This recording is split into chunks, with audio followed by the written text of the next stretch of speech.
She emptied our joint account, tried to steal my inheritance, and ran off to Arizona with a man who called himself a spiritual coach. But what she didn't know, what she never expected, was that I'd already seen it coming. And I'd set a trap so silent, so precise, that every move she made only pulled her in deeper. Stay with me, to witness how I made her realize that betrayal always comes with a price. Welcome to Vows and Betrayals, where we tell stories of trust broken and strength rediscovered. If you've ever stared across the dinner table and wondered, when did we stop being on the same team, drop a dot, or just say me in the comments. You're not alone. Thank you for spending your time here today.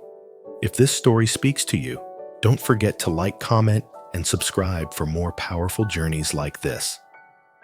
Now let's begin. It was a Wednesday night when the email arrived. The subject line was blank. The body had just one sentence: I've moved the inheritance. It's better this way. No greeting, no name, just that and a photo. Sierra stood on a balcony backlit by an Arizona sunset wine glass, in hand, her arm wrapped around a tall man with a beard and a smug grin. Her smile, it was the kind of smile she hadn't given me in years. Not warm, not familiar-free. I stared at the screen for a moment. Then I closed the laptop and walked to the kitchen. The house was silent, too silent, the kind of quiet that doesn't feel peaceful, just hollow. I poured a glass of water, stared out the window at the backyard we'd rebuilt together 2 summers ago. The stone walkway I'd laid by hand.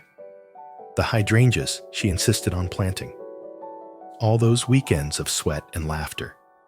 Gone. The inheritance she tried to move wasn't just money. It was Maggie's gift. My late aunt, the woman who raised me after the wreck that took my parents. She worked 2 jobs to put me through college. She built her life on sacrifice so I could build mine on purpose. And now, Sierra had tried to take it all. But what she didn't know, what she never knew, was that I had seen it coming.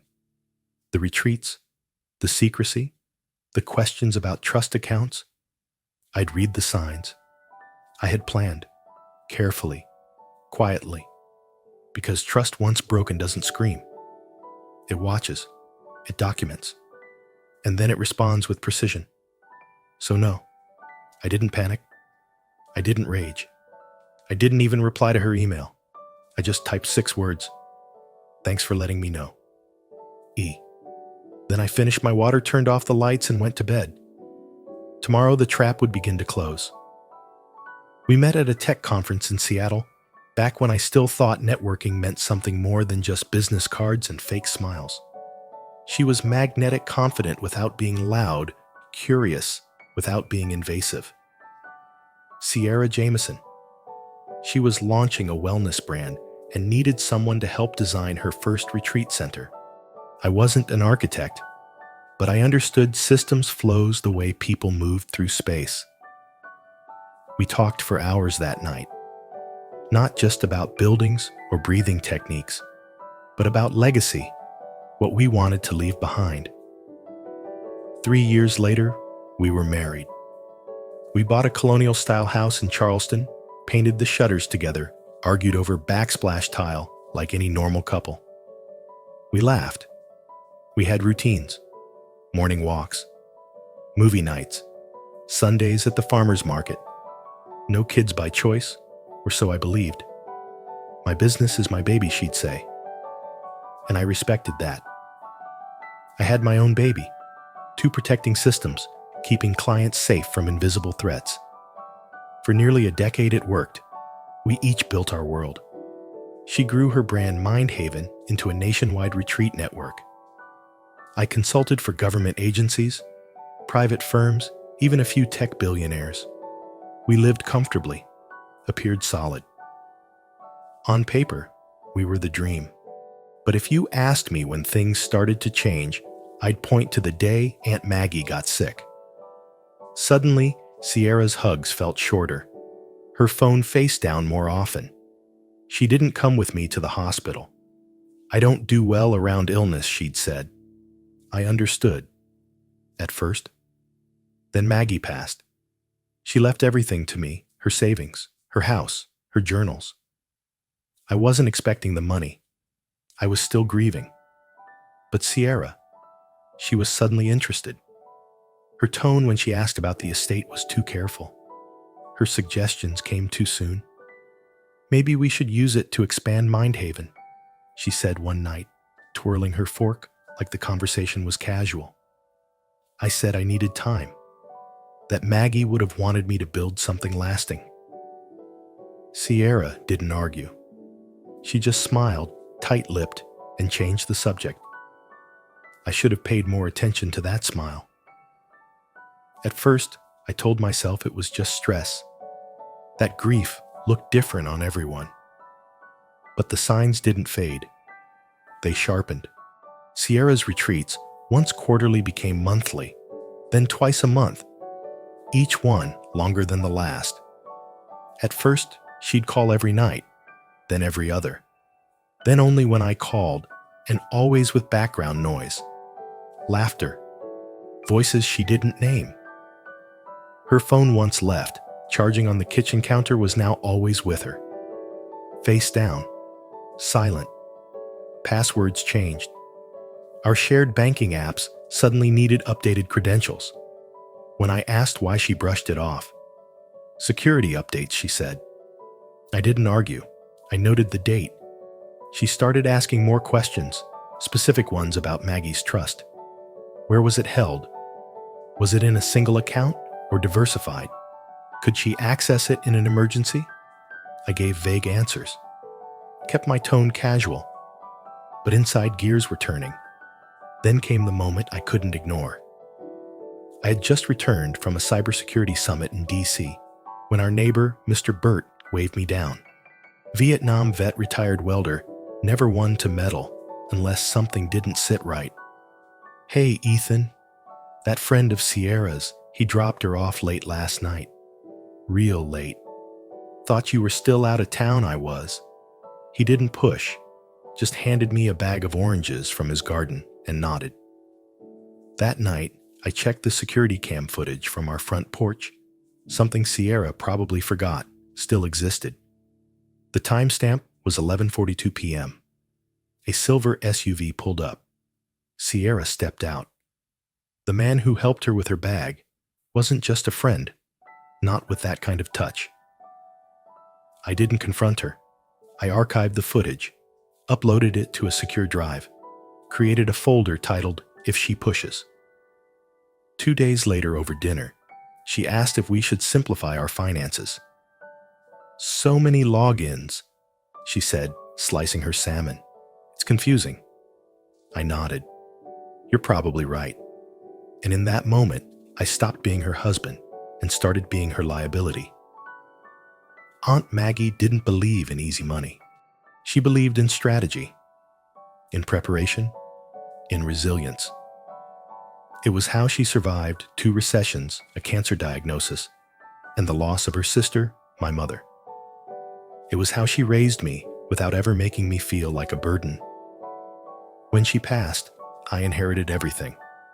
Her house in Asheville, her carefully managed investments, and her last handwritten note, "Build something that outlives you, something no one can take from you." So I didn't just hold the money, I protected it. The inheritance wasn't in a basic savings account. It was structured into an irrevocable trust managed by a third-party fiduciary with security protocols I personally reviewed with a fine-tooth comb. Access required biometric verification, a time-locked access system, and multiple authentication layers. Even I needed 3 steps just to check the balance. But Sierra didn't know that. What she did know, because I'd told her years ago, was that Maggie's estate was substantial. And lately, she'd become curious again. She'd drop comments like, "If something ever happened to you, would I have access to that money? Or shouldn't we plan together for the future, just in case?" I'd smile. Nod. Make mental notes. Then on a Friday afternoon, I received a call from Joanne Lynn, my aunt's longtime attorney, and now mine. "Ethan," she said, her voice tight, "there have been 3 failed attempts this week to breach the trust system. They used partial social security info and attempted to answer security prompts incorrectly. Were they blocked immediately, logged, tagged, and traced?" That night, while Sierra was at a retreat in Sedona, I opened our shared cloud drive. We hadn't used it in months, but it still held household files. In a folder titled Deck Remodel 2024, I found screenshots of my login screens, notes labeled transfer steps and fee 20%. There was even a photo of my driver's license taken without my knowledge. She had a plan, a timeline, a system. But she had no idea I had mine too. The next morning, I sat at my desk and began building my case, not to fight her, but to end this properly. I forwarded the cloud folder to Joanne, then called my financial advisor, Greg. He confirmed Sierra had recently requested joint account statements under the guise of routine financial planning, but she hadn't spoken to me about any of it. Greg added a flag to all accounts alerts if any changes were attempted. Joanne began documenting everything: access logs, device, fingerprints, timestamps. She suggested we retain a forensic analyst to track digital footprints in case of a legal dispute. I agreed. I wasn't playing defense. I was locking every door. I changed all my passwords, transferred sensitive documents to offline storage, updated will and trust documents to reflect current risks, added multi-factor authentication where it didn't already exist, and I visited Sunfield Bank. Harold, the branch manager, had handled our mortgage years earlier. I trusted him. "I want a printed statement of the last 6 months of joint account activity," I said quietly. His eyebrows lifted, but he didn't ask why. Minutes later, he handed me the stack. I didn't read it there.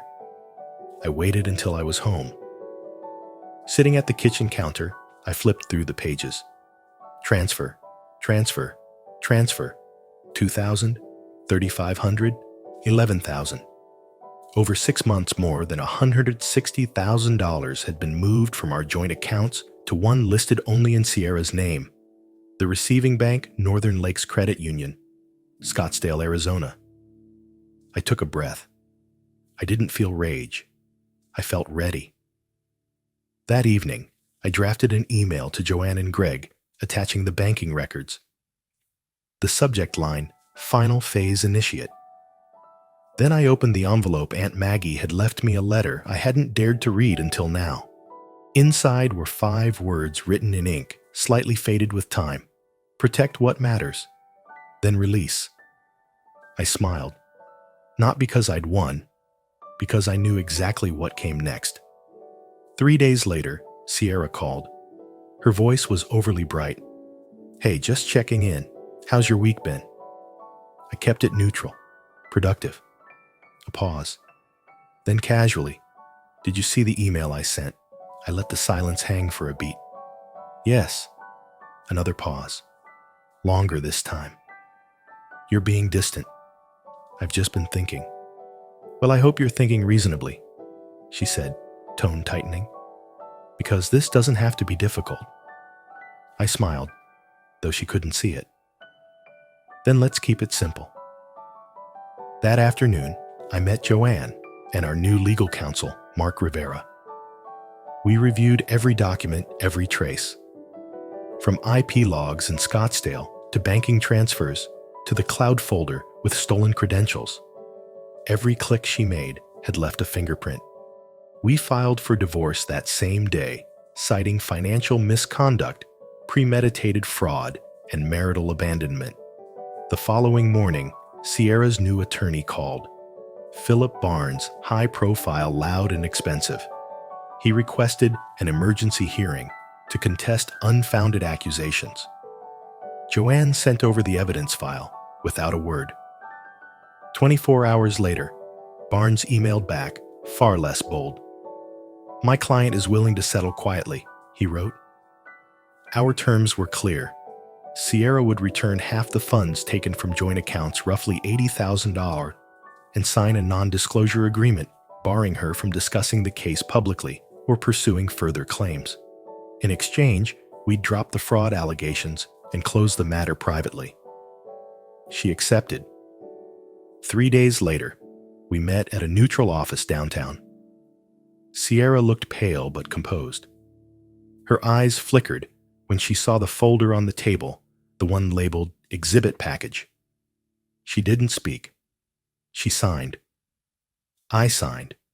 Then I slid a second envelope across the table. "What's this?" she asked. "The passcodes," I said, "to the house alarm, the garage, the cloud, everything you might still need." Her fingers trembled as she took it, not out of fear, but recognition. She'd tried to play chess. I'd been playing the long game. I sold the house a month later. Too many shadows in the corners. Too many echoes in the walls. It deserved new laughter, fresh paint, a story that didn't end with silence. A young couple bought it, expecting twins. They loved the wraparound porch and the hydrangeas Sierra had planted back when we still believed in spring. I moved into a modest loft downtown, close to the office, walkable to the river. No yard to weed, no guest room to feel empty. And I started the Maggie Caldwell Foundation, just as she would have wanted. It offers scholarships to students pursuing cybersecurity and ethics because building firewalls is easy. Building integrity takes a lifetime. The first recipient was a 17-year-old girl from rural Georgia. Her essay wasn't perfect, but it was real. She wrote, "Sometimes the quietest people carry the strongest blueprints." Joanne smiled when she read it. Maggie would have seen herself in her, she said. 6 months passed. One afternoon, I found an envelope in my mailbox. No return address, just my name written in Sierra's handwriting. Inside was a cashier's check for $80,000, the remainder of what she'd taken, and a note. 3 words. "This part's yours." No apology, no excuses. None needed. That evening, I walked down to the riverfront, same place Sierra and I once dreamed of building a joint space, a wellness center she'd manage I'd design. The dream had died long before the marriage did, but some parts of me still stood on that shore, wondering what could have been. I took the check and deposited it straight into the foundation. Another student, another chance, another blueprint. I used to think betrayal was the end, the final fracture, the door slammed shut, the last cold word before the silence. But I was wrong. Betrayal is a revelation, a stripping away of illusions. It doesn't destroy you unless you let it. And I didn't. I protected what mattered. I let go of what didn't. And in the space that followed, I built something better, something stronger. The truth is, Sierra didn't steal from me. She freed me from the performance, from the version of us I was still trying to fix, long after she'd already moved on. She showed me who she really was, and I showed her what it means when you try to steal from someone who's already fortified everything. So, if you're listening to this right now, if you've ever been blindsided by someone you trusted, let me tell you something. You are not weak. You are not broken. You are not done. Sometimes the strongest answer to betrayal is rebuilding something they'll never be part of. And the most powerful sentence you can ever say isn't, "How could you?" It's, "Watch me now." If this story stirred something in you, if it reminded you of a time you had to walk away from something broken just to protect your peace, tell me in the comments. Even a single word, a single dot. That's enough to say, I've been there too. Here on Vows and Betrayals, we don't just tell stories, we reclaim them. If this one spoke to you, don't forget to like, share, and subscribe for more stories about strength rising from silence. Until next time, take care of what's worth keeping.